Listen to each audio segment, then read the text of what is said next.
నమస్కారం. నేటి సమాచారం వార్తలు చదువుతుంది మన్నే సాంశీరావు.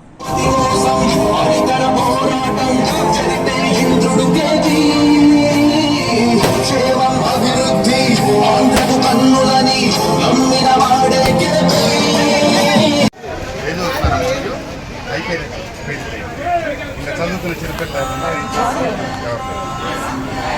గ్యాస్ డబ్బులు పైన అమ్మా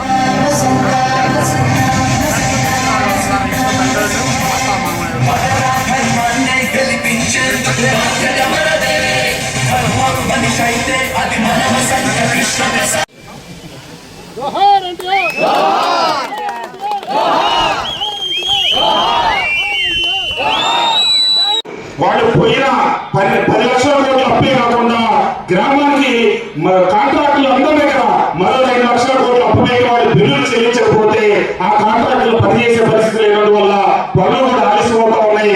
ఈ పరిస్థితులన్నీ కూడా రాబోయే కొద్ది రోజుల్లో చక్కబడతాయని తెలియజేస్తూ సుపరిపాలనలో తొలిలు కార్యక్రమంలో భాగంగా మన దగ్గర పల్లెటూరులో అన్న క్యాంటీన్లు 5 సంవత్సరాల పాటు దిగ్విజయంగా 14 నుంచి 19 దాకా నడిపిన అన్న క్యాంటీన్లు మొదలైనవి. పట్టణాల్లో ఉన్నటువంటి పేదలకి పట్టి అన్నం పెట్టే కార్యక్రమం నిర్విఘ్నంగా కొనసాగుతూ ఉంది. అలాగే అవ్వాతాతలకి రాష్ట్రంలో పెన్షన్లు వెళ్తా ఉన్నాయి. అలాగే చదువుకునే బిడ్డలున్న తల్లికి వందనం పేరుతో ఎంతమంది బిడ్డలున్నా వాళ్ళందరికీ మొన్నే